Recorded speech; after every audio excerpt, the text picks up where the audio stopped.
नमस्कार मित्रांनो, good afternoon. तर दुपारचे वाजले 12:15 आणि लवकर आली म्हणजे भूक खूप लागली तर पटापट काम उरकले, पटापट चालली, पटापट आली।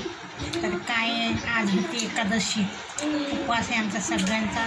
तर आता काय स्वयंपाकाला काही नव्हतं, म्हटलं मुलं घरी आली आणि हिमांशी म्हटलं मम्मी भूक लागली काहीतरी बनव। मग त्याला लक्षातच नव्हतं की त्याचा उपवास होता। मग त्याला पण साबुदाणा दिला, तनिष्काला पण साबुदाणा दिला, टिफिनला पण साबू दिला आणि मी पण खाल्ला। हे बघा माझा खाऊन झाला आत्ताच साबुदाणा, हे प्लेट आहे इथंच।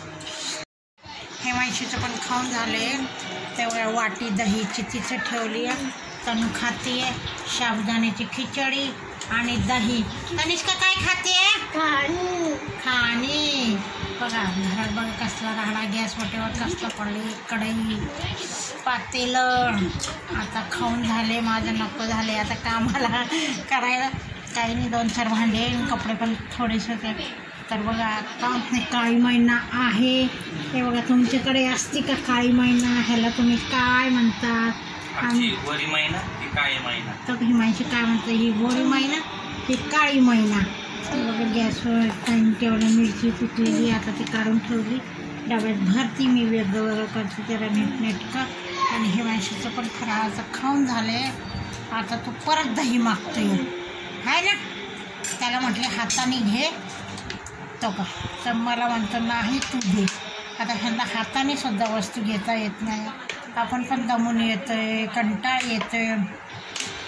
तर चला मित्रांनो, तनिष्का बघा पाणी पितीये, तनिष्काने पण काही खाल्लं नाही, ती पण एखादं माझं डोकं खाल्लं आहे का? मला तर दिसतच नाही खाल्लेलं, दिसायची गोष्ट नसती।